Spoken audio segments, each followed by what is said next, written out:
guys, welcome back to Small F1 2017 and part 8 of Season 1 of our career mode with Renault.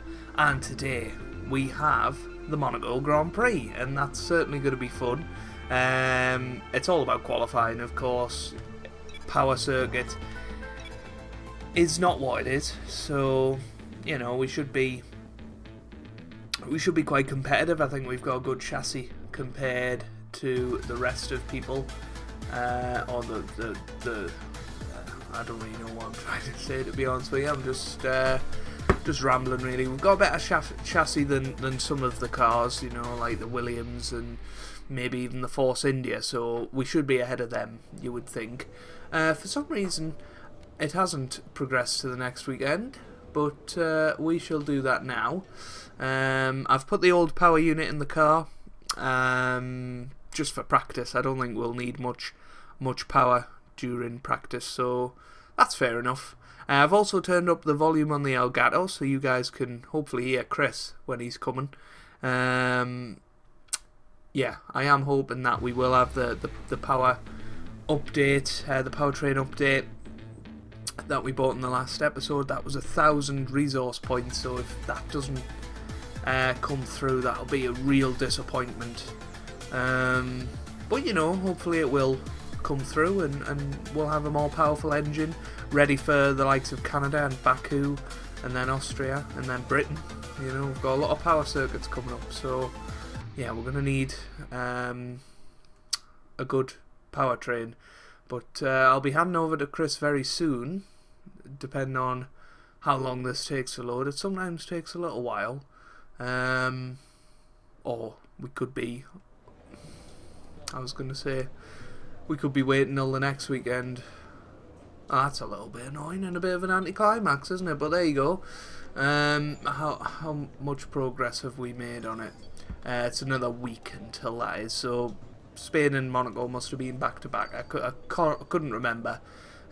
We've also went ahead and bought this as well, the HPP upgrade quality control number 1, enhancements to the quality control process within the HPP factory reduces the chance of new high performance powertrain upgrades failing by 7.5%, so that's good. So hopefully we'll be getting some good news from Chris next time out. But yeah, as you can see, this is the powertrain that we've put in. We might well have an engine failure.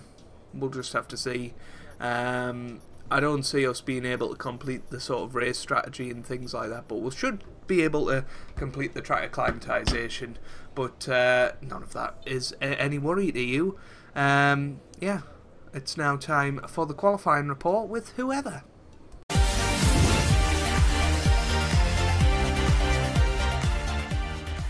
As the hardest test of a Formula 1 driver throughout the season, Monaco provided an exciting qualifying session for the 2017 race. Marcus Ericsson starts last for Sauber, alongside Pascal Wehrlein, with Alonso a row and 3 tenths behind his Belgian teammate Stoffel van Dorn, in 18th and 16th positions respectively. Joe Hannard could be immensely proud, out-qualifying his Renault teammate by 11 positions, with the Brit qualifying an incredible 6th, but Hulkenberg only in 17th. With Hannard used to the car now, there's a question of whether he can show his raw pace in the race. Massa got the most out of the poor Williams at Monaco with 9th, with Stroll way off in 15th. Kvyat out-qualifies his teammate Carlos Sainz by a 10th, but is a row ahead in 11th and 13th respectively.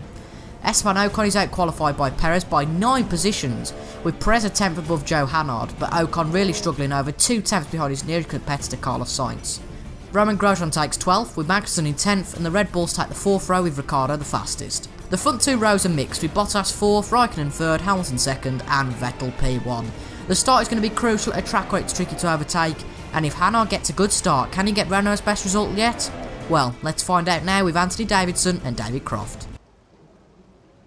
It's not going to be plain sailing for our drivers today, although with the sky falling as it is, perhaps sailing isn't too far from the truth. And Anthony Davidson, could be a wet one today. Great to have you with us. What are your thoughts? It is a touch damp, isn't it? Well, as a driver, there are 3 big things to worry about when racing in these kind of conditions: standing water, tyre temperature and visibility.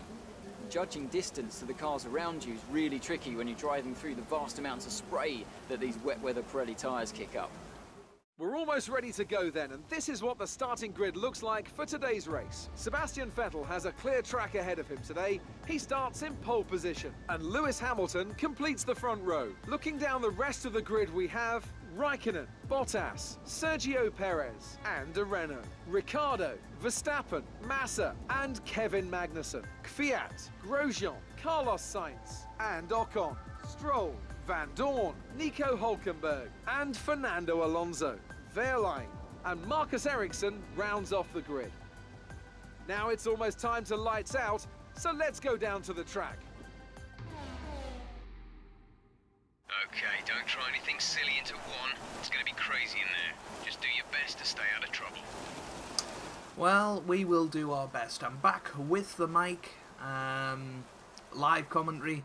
Didn't like the post commentary, to be quite honest with you. Hopefully you guys were alright with it. This is going to be tough. Yeah. Rain around Monaco, it's our first experience. But we need to warm the tyres properly now. Make sure you get some heat into the brakes as well. This is just going to be so I can't imagine how we're going to finish this race cleanly. There's no way this race would have been started in real life unless it was behind the safety car. F1 2017, very realistic there then. Yeah, very good qualifying, 6th place. Unlucky not to out-qualify Perez, 5th. I think I'd have preferred to be in 5th and be on the inside line going into turn 1 because I'm absolutely terrified about this.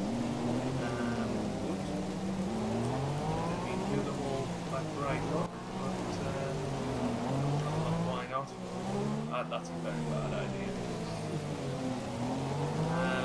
Put in the less powerful engine this weekend because we've got big power tracks coming up. Canada, my favourite, probably best track, so hopefully really good result around Canada. I think we got the podium there last year. I think we got on the podium here last year actually with McLaren, so you know, all things are possible.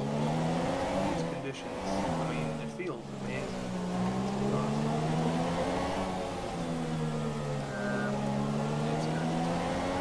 Ricardo right behind us.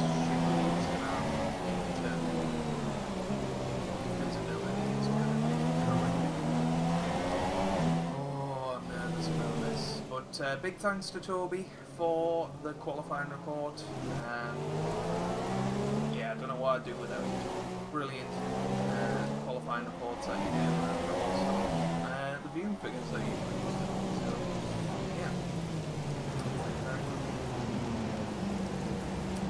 I don't know. What's he doing here? Why is he going such an angle? I can't control this. Oh. The rest of the grid is forming up. Be patient. Or maybe it's a bit of foreshadowing pointing towards the wall, because that's where we're going to end up. Oh, this is horrid. Everybody's lining up, getting ready for the race. Most intense one of the season so far. Here we go. Lights out, away we go here for the Monaco Grand Prix. A very wet Monaco Grand Prix. Daniel Ricciardo's already on our inside. We're having a look at Sergio Perez. He's gone straight on. Perez gone straight on. We've got a warning for a collision with Daniel Ricciardo, which I don't even know. Well, didn't even notice that had happened.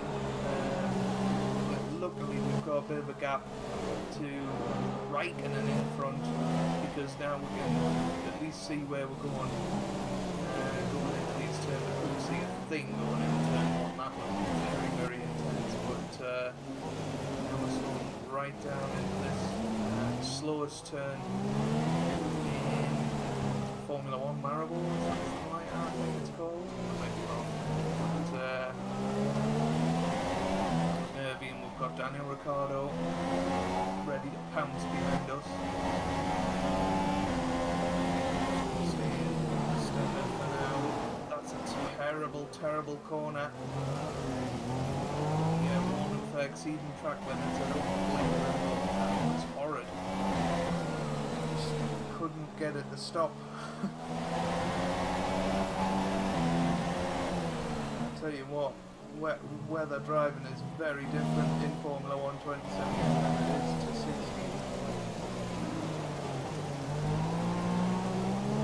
16. Feels like I'm driving a boat. We're through. Yellow flag. Ricardo is going to have a look down the inside though. We're going to have to leave him room. There's a yellow flag up ahead. Don't know what's happening. Oh wow. Bit of contact there with Ricardo. I don't know why there's yellow flags. Makes no sense.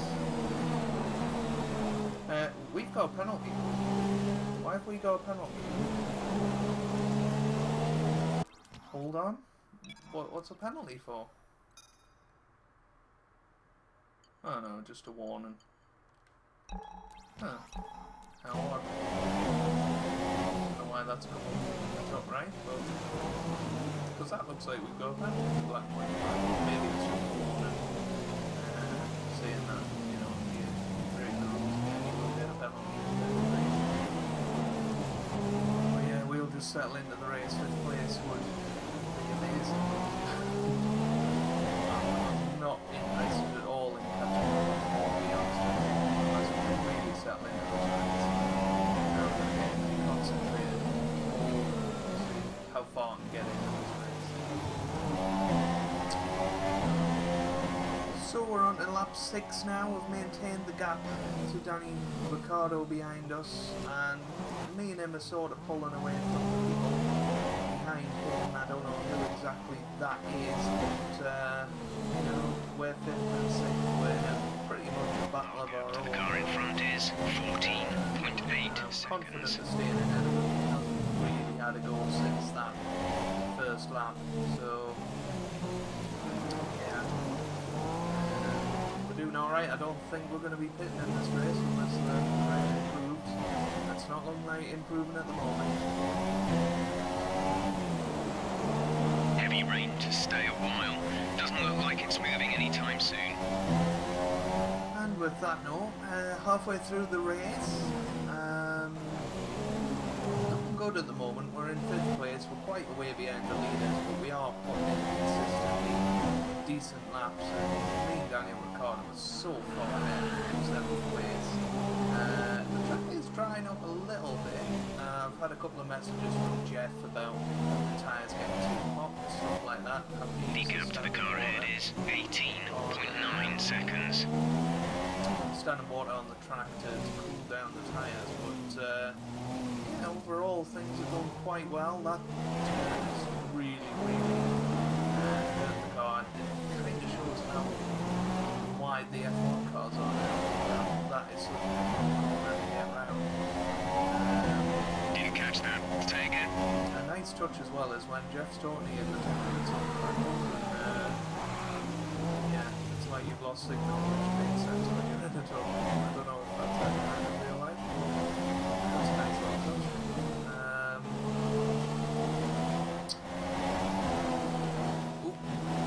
He went a little wide there, but we are putting in decent laps here. Jeff was saying that this time we could be going on to the intermediate, so stay tuned. This one will get interesting.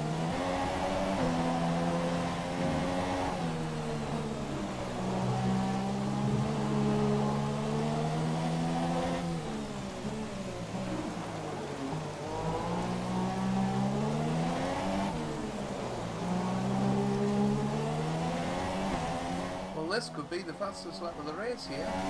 We're coming up to the line. The gap to the car ahead is 18.4 seconds. I can't believe we've set the fastest lap. What a lap that was. I hope I've shown you the sort of last sector. That was intense.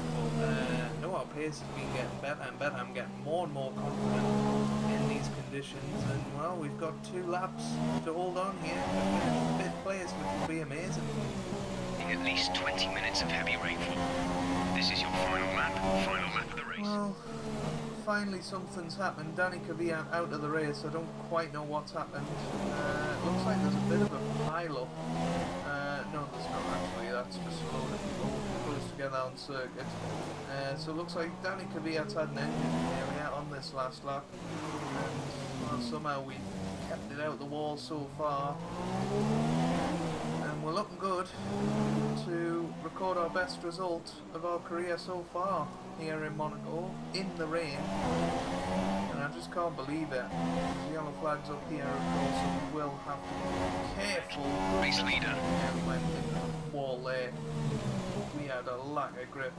These tyres are getting very, very worn. There is Danny Camilla. It does look like he has had an engine failure. Sebastian Vettel has won the Monaco Grand Prix. Maybe that'll make the championship a bit more interesting. Obviously, Kimi Räikkönen leading the way by a good 32 points, I think, something like that, before this Grand Prix. But we're coming round the final couple of corners now. What a race this has been for us. We're coming up to the line for our best ever finish in Formula 1, a 5th place in the Monaco Grand Prix. Come on! End of the race. We'll see you in Park Fermé. Oh, dear me. That was intense. It really, really was. Oh. So let's see David Croft and Anthony Davidson take you through the race review. Great effort there from Ferrari to take the victory today. Anthony, what do you think made the difference here? Well, I think the track conditions just really suited their car today. Wind, track temperature, you name it. These cars come alive when the tyres are just at the right temperature. So the more easily you can keep them there, the better your race tends to go. And that's exactly what happened. Their car just looks so comfortable out there. So, here they come now, out onto the podium. Wherever you go, anywhere in the world, the prancing horse flags are dominant in the grandstands, and they're out in force again today. It's Ferrari on the top step once more.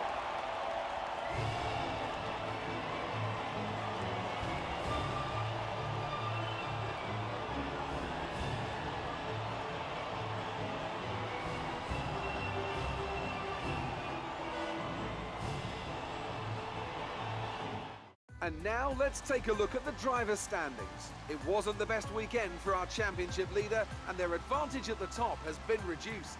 Moving on to the driver of the day then. Anthony Davidson, who would you go for? Well, after a drive like that, it's got to be Nico Hulkenberg, hasn't it? Very clean, very smooth. He can be really pleased with that one. And here's how things are shaping up in the Constructors' Championship. Ferrari extend their lead at the top of the championship. Meanwhile, Toro Rosso's strong weekend allows them to continue their march up the table. After all that excitement, it's time for a lie down, I think. Thanks for joining us, and goodbye until the next race. Whew. The amount of concentration that went into that Grand Prix. Oh, I'm so happy with 5th place. A few penalties here and there. As you can see, I don't quite know what they're for. If we have a look at the race director, there's obviously a couple of corner cut warnings for me. Unserved stop goes. I don't know what they had that. Oh, ignoring yellow flags. Interesting. So they must have overtook under the yellow flags. But obviously no stops in that race. So there you have it. That is the 2017 Monaco Grand Prix. If you've enjoyed that, make sure you leave a like down below. Really does mean a lot for me and for the channel. And I hope you guys are having a wonderful day. Thanks for watching, and goodbye.